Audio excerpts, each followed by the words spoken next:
We have come to a very special part of today's program as we honor this year's recipient of our 2015 Manfred Swarsensky Humanitarian Service Award.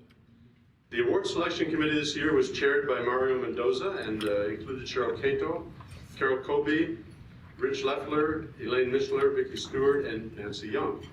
We appreciate your efforts, folks, on this committee and on behalf of this year's awards presentation, and also wish to thank all who submitted proposals as well.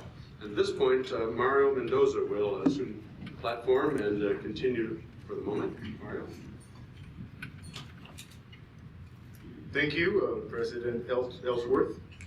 As we begin today's Swarsensky Humanitarian Service Award presentation, I'd like to start with a short excerpt of a writing by Rabbi Swarsensky. It is from an honors convocation address that he delivered at the UW Fieldhouse in 1979 to a group of graduating students. It is entitled, "The Educated Heart." I thought that the education-related theme was appropriate given the volunteer work of our awardee today. More on that later. In his address, Rabbi Swarsensky addresses both the blessings and the perils of scientific advancement, which is a product of a more educated world. Science and education can improve and prolong life, but can also devalue and end it at a scale that was previously unknown. So when speaking to the students gathered at the field house, Rabbi Swarsensky's message was one of hope. He said, when John Steinbeck received the Nobel Prize in Literature, he said in his acceptance speech, man himself has become our greatest hazard and our only hope. Yes, man is our greatest hazard, but he is also our greatest hope. When men are learning to walk together rather than alone, there is hope. When men are willing to bear each other's burden, there is hope. When they are ready to forswear temptation to treat persons as things and things as persons, there is hope. When they will revere the sanctity of human life, there is hope. There is hope when man is determined to conquer, at long last, the jungle within himself, lest a new barbarian emerge to extinguish the light of hope. He continued, if I were to sum up my wishes to you for the road that lies ahead, I would say, I wish you an educated heart, a mind that is kept humane by the voice of a compassionate heart, and a heart that beats to the call of a disciplined mind. May thinking the highest, feeling the deepest, and doing the best be the lodestar of your lives. That encouragement shouldn't just apply to the graduates of that class in 1979, but to all of us. Hope. And I believe that that hope is one of the things that present and the past recipients of the Swarsensky Humanitarian Service Award have in common. Hope. A hope that has moved them to action, to service. And speaking of past recipients, you all have at your tables the program for today, which includes the history of the award and also the list of past recipients. And I would like at this time to acknowledge and welcome past recipients of this award. And I would ask each of you, as I call your name, to stand and remain standing if you're able, and hold your applause until we're through. I'll start with Sister Mary David Walgenbach, Sister Joanne Kolash, Mitch Javid, who is here with his wife Lita, Carol Toussaint, Robert Lang, Norval Bernhardt, with his wife Carolyn, Nancy Abraham, Patty Lowe, Mercille Lee, and representing the late Andrew Davison, who received the award in 2008, is his widow Beverly, who's in attendance. Please welcome our past recipients.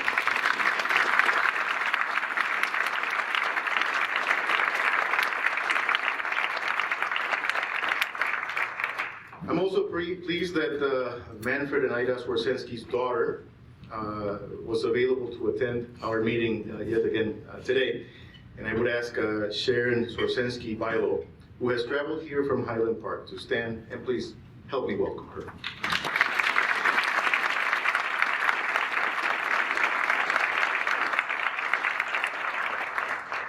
Parenthetically, I should say that there is some excitement in her family currently as your son, Michael, is in the heat of a contest at Jeopardy! Yeah, the Jeopardy! And he will be on the show that airs this Friday at 4:30 on NBC. Is that correct? Tournament of Champions. It is not just an appearance, ladies and gentlemen. It is the tournament of champions. So there is indeed excitement, and we join you in celebrating it. And now we will, however, turn to honor our 2015 recipient of the Manfred Swarsensky Humanitarian Service Award. This year's recipient is Christine Hodge, who was nominated by Don Krim.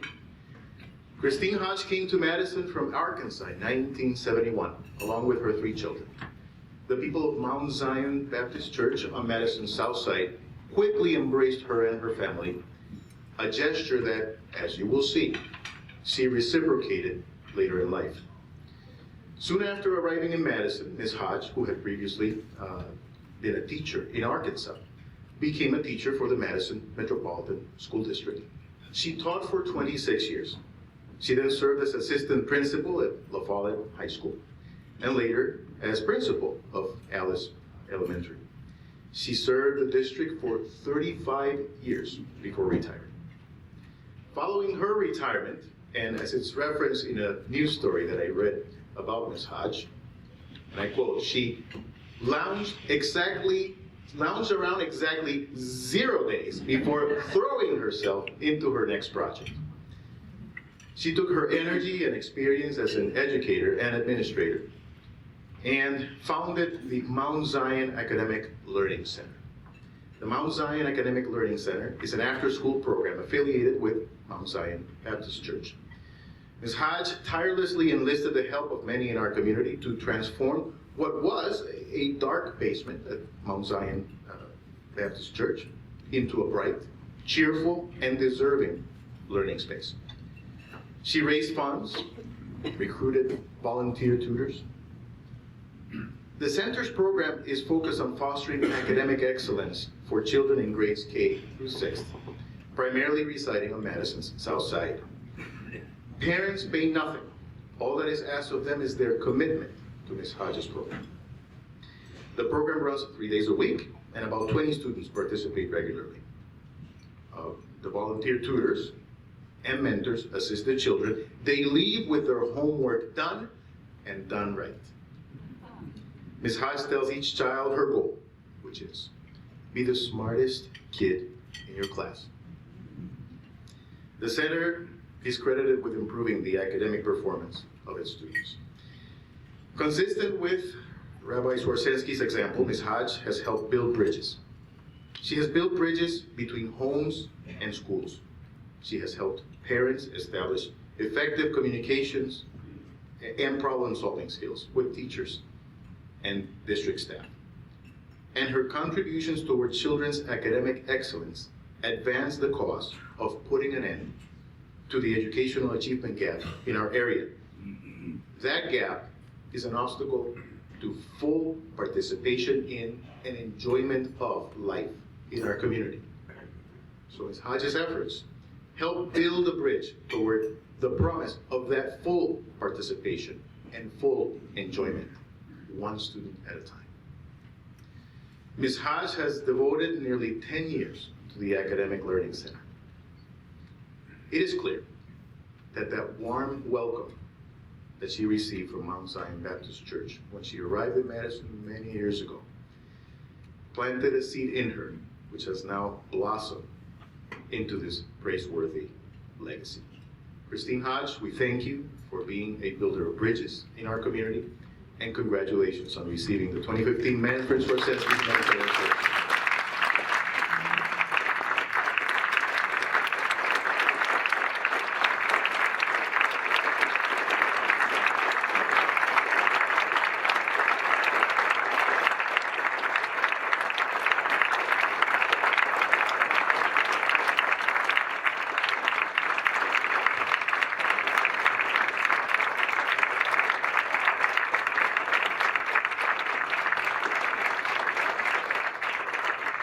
With the award, Christine will receive a plaque, and you see it right there, and a $2,500 grant to the organization of her choice. And Christine has selected the Madison chapter of the Links Foundation. And President Ellsworth has just handed over the plaque and handed over the check.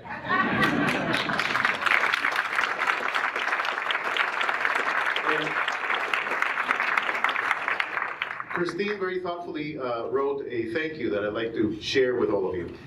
She says, I would like to express my sincere gratitude to the Rotary Club of Madison, the committee, and the writers of letters of recommendation for selecting me as the recipient of the Rabbi Manfred Swarsensky Humanitarian Service Award.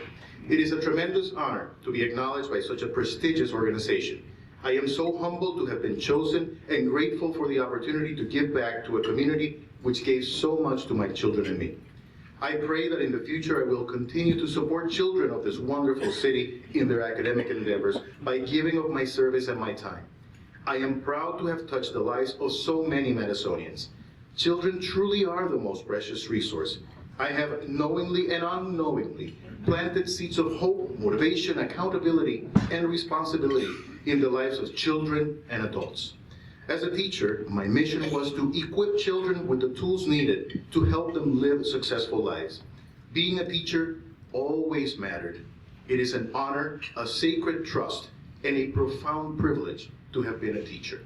Teaching is a badge of honor, and I wear it proudly.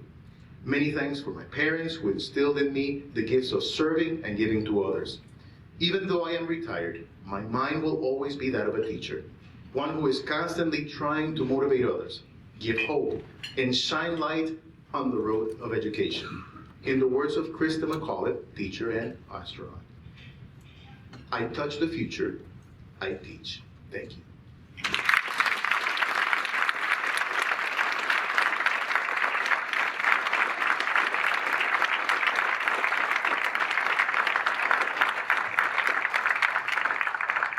On a final note, we are holding a meet and greet reception for Christine Hodge following our luncheon. And we will be meeting at the poolside terrace past the recipients and others are welcome to join us. The poolside terrace is gonna right around over where the stairs are to come up here. That's where the poolside terrace is located, and we would love to see you there. And if you'd like to share some words with Ms. Hodge, you can certainly do that. I will now turn the podium back to our president. Thank you.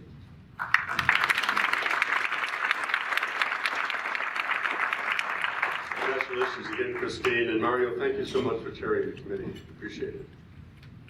We're going to skip announcements and today because we anticipated that this would be a very full meeting. You've seen them posted on the screens and scrolling through the lunch, of course.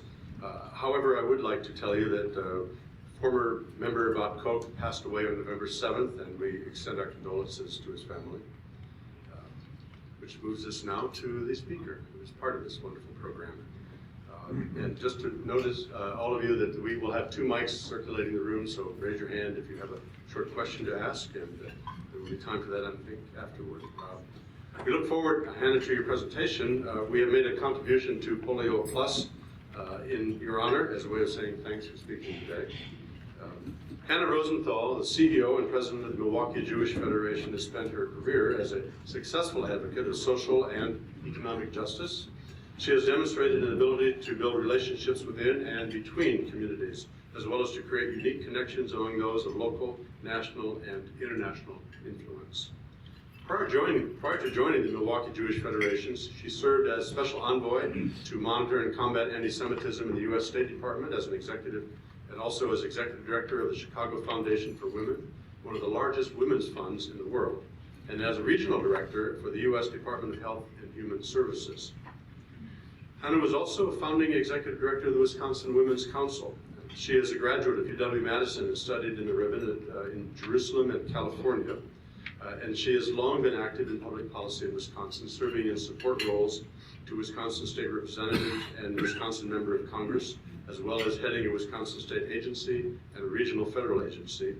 And she is a former member of our club. She has been honored for her achievements throughout her career, ranging from the Wisconsin State Civil Rights Award to the RUMI Forum Peace and Dialogue Award. She is also a recipient of the Wisconsin Business Journal Women's of Influence Award, And we're pleased and proud to have you here today to speak to us, Hannah.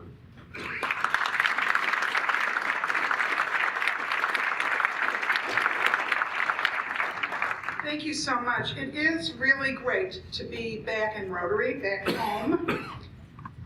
My daughter's here, and she was a Rotary Exchange student, and I had a Rotary Exchange student living with us, and it feels great to be back. I want to congratulate Christine. I read all the letters of support and all the nominations for you, and you will be carrying the Swarsensky name. And I would say normally, I hope you live up to it, but you already have. So congratulations.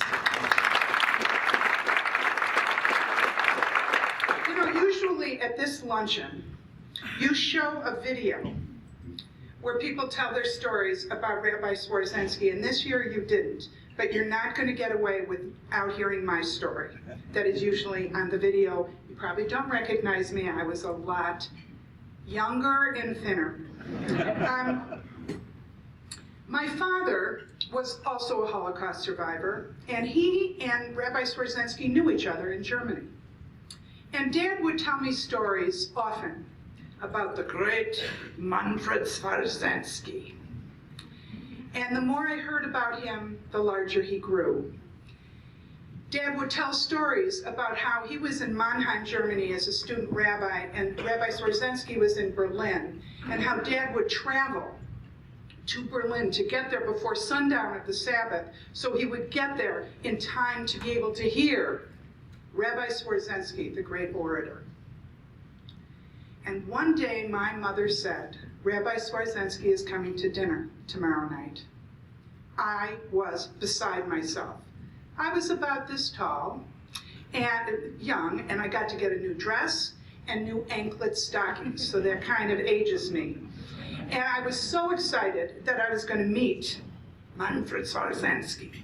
Dad had the same accent. And I asked if I could answer the door when he got there. And they gave me that great honor. And I got all dressed up, and the doorbell rang.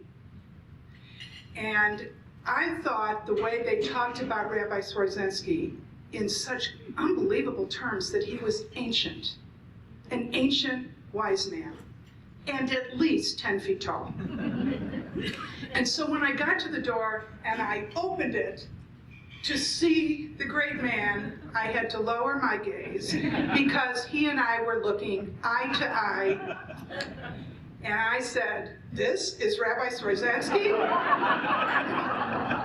Yeah, it was. This was a different kind of giant. And many years later, I got to work with him. I got to study with him, learn from him, cry with him, laugh with him. And it was often the case, since he is gone, that I wonder, what would Rabbi Swarsensky say about this crazy and fractured world? Who was this giant? Well, before I put Rabbi Swarsensky on the pedestal he deserves to be on, I want us to remember he would not have wanted that. He hated when people were lionized. He used to joke about it. He was a fabulous, compassionate, wonderful person, and at funerals would give unbelievable dignity and compassion and love to the family and to the departed. But he would never, ever agree with making someone bigger than their reality. And so I remember that while I prepared my remarks today. He believed that leaving our fingerprints on the world required a life of deeds, a life of making the world better for our having been here. And the deeds are deeds of loving kindness, of generosity of spirit, acts of courage. He abhorred the cult of personality that our society is now experiencing. He would praise Martin Buber and Albert Einstein, and he would say, always remember they were people and their feet were of clay. So he would be uncomfortable, but I'm sure quite honored to be honored each year this way. So who was this giant? There are 4 things I want to talk about that were important to who he was. He was a man of small stature, but giant in persona. Rabbi Swarsensky was resilient. Now, what does that mean? I looked it up. Adapting to adversity. Resilience is the ability to roll with the punches. When stress, adversity, or trauma strikes, you still experience pain and anger and grief, but you're able to keep going, keep functioning physically and emotionally. And that's who he was. Here he had watched his synagogue burn. Here he was arrested by the Gestapo. He fought for his family's freedom. He traveled to America with a shirt on his back. Coming from Nazi Germany, watching his congregation tortured and many die, learning that parts of his world were gone, not knowing what the new world would offer, he came here with every reason not only to be afraid, but to be bitter. But he wasn't. He married his wonderful wife, Ida, and had Sharon and Gerald, a wonderful, loving family he was so proud of. And before long, he was regarded, again, as a fabulous orator, a profound thinker, and while not ancient, he was a wise man, and he was not bitter. He was warm. He was embracing of vulnerable people. He was gracious. He was kind. He was a giant. And besides being resilient, Rabbi Swarsensky was determined to see reconciliation between peoples. You know, he went back in 1970 and he traveled to Berlin, 30 years after he had fled. He gave speeches and talked to the media and talked to many, many people. He went to visit his father and his grandfather's graves. And he was able to speak with some of the 500 Jews remaining of the hundreds of thousands that had lived there. And he was upset by what he saw. He saw a city that was divided, with the Soviets all around, and their repressive ways. And he watched the spirit be broken of so many people in Berlin. Not only a divided city, but divided families and friends. He said he did not feel like he was going home because that concept had died. And he looked at the buildings and the artwork, and they were no more. But he knew that he was there to speak to the importance of reconciling with each other.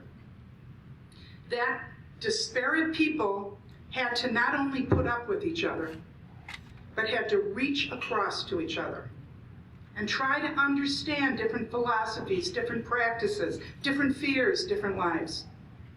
Reconciliation. And when he came back, he even increased his interfaith activities and commitment to reconciliation. Like my dad, he was often referred to as an ecumeniac, someone who is totally devoted in an ecumenical way to dealing with people who were different, especially different faith communities.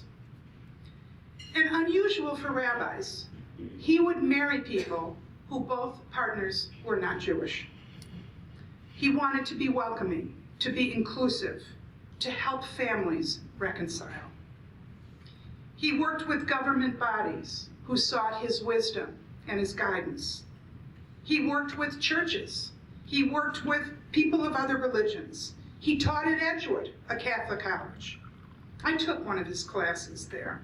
And even though I had studied to be a rabbi, and by the way, Rabbi Swarsensky was my sponsor to the seminary, I ended up learning more about my religion at Edgewood College from Rabbi Swarsensky.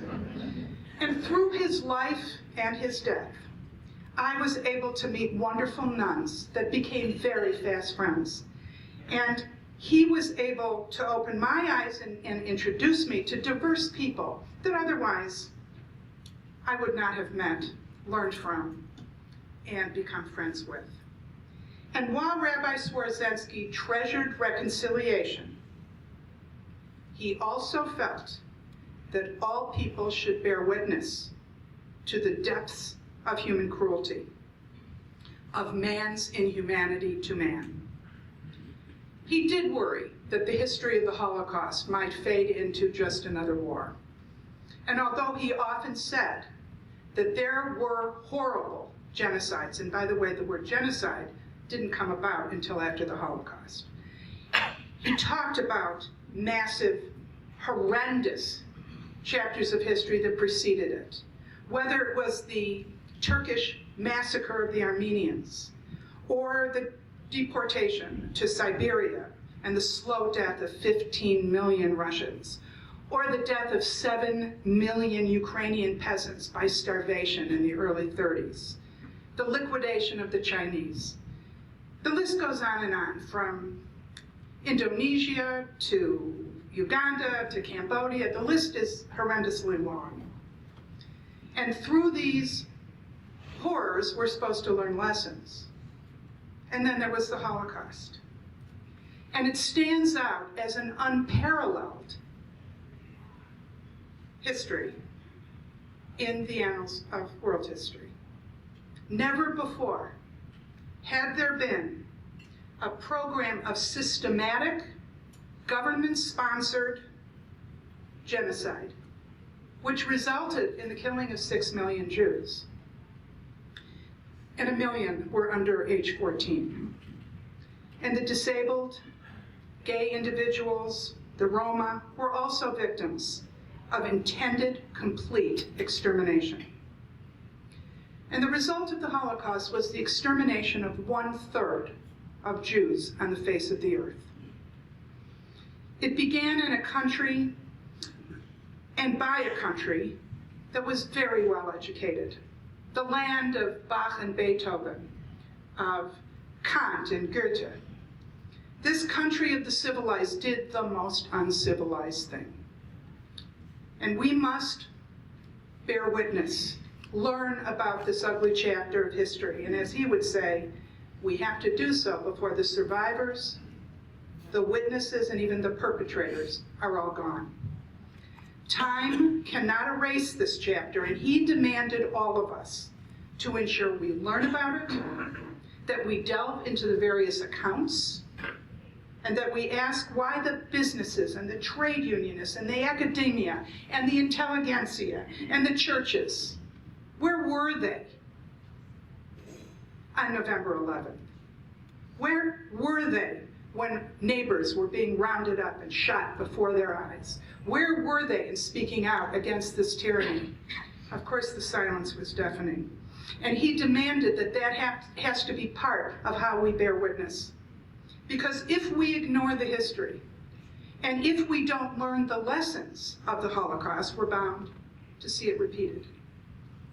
Now, I have personally been asked many times what I think the lessons of the Holocaust are. I've been privileged with many different jobs that focused on anti-Semitism. And I often wonder, how is it that this longest continual hatred still exists? So I've spent a lot of time thinking about this, and I think there are 2 lessons that we have to learn from the Holocaust. One is that the Holocaust happened because of unchecked hatred. And the second lesson is that the Holocaust happened. It represents the possible. And we cannot ignore that. We must all bear witness.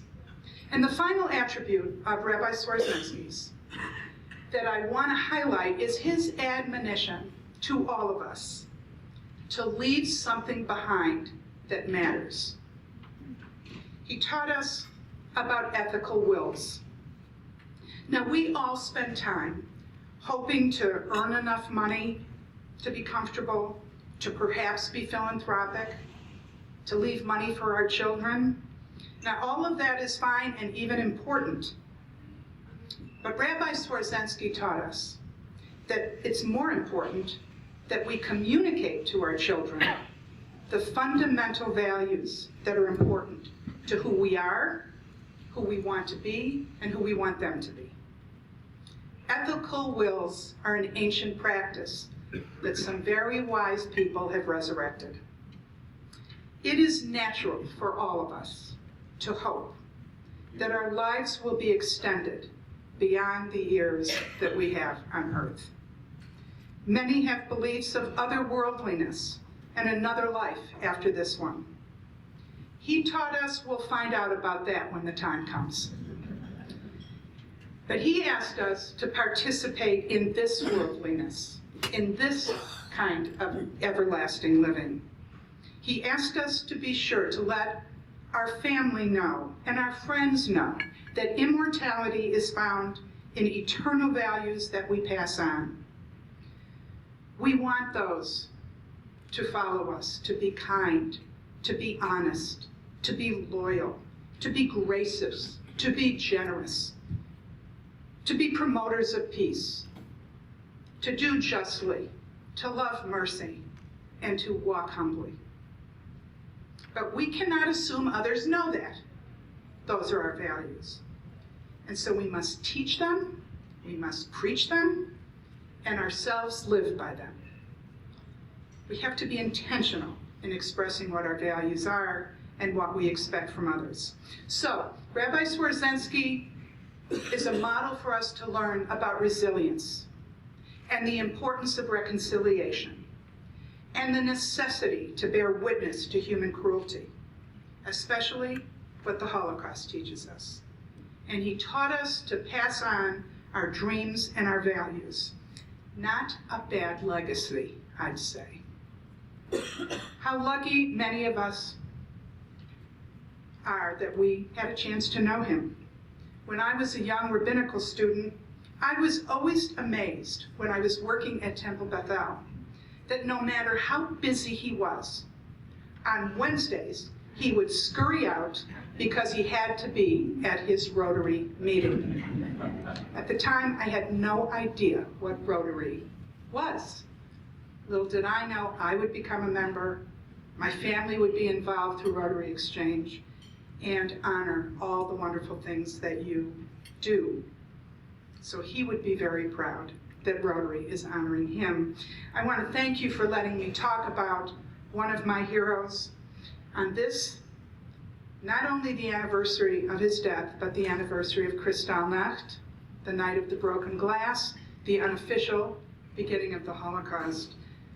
It is my honor to even say his name today. May his memory be for a blessing. So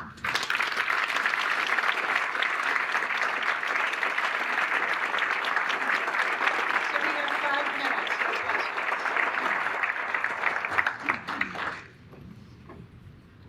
Hannah, Not everyone at once. thank you for your remarks. Ron Luskin. You know, in the spirit of ecumenicalism and reconciliation, perhaps you could share with the audience a story that I heard you tell a couple months ago about your trip to Poland, I believe it was, and this project being undertaken by the Catholic priest there. My daughter and I were recently in Poland. I don't know if any of you have heard of Father Patrick Dubois. If you watched 60 Minutes, he was on a few weeks ago. He's another one of my heroes. Father Dubois is a French priest who has devoted his life to finding mass graves of Jews that were murdered during the Holocaust. You'd have to talk to him about why that has been his obsession. But his theory is that when we think of the Holocaust, we think of camps. I know I do. My father was in Buchenwald. I know many people do, because many survivors, probably the only survivors, are those from camps. But his theory is that a majority of Jews that were killed happened bullet by bullet by bullet, by neighbors, by country, auxiliaries to the armies, and by collaborators with the Nazis. And so I asked him when I met him if he would find us a grave. If he would find us a grave so that we could bear witness, to be there, to say the memorial prayer and honor the dead, the nameless dead that lie in fields. And so we went, and he walked us through these fields, and he brought a witness. How do we know where the field is? A witness tells you. And this witness had drawn a picture when he was 10 years old of the Jews being rounded up, some being shot, some being beaten to death, some being dragged on. This 10-year-old kept these pictures and showed it to us.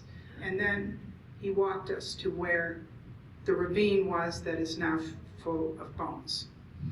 And we walked, and it was quite a walk.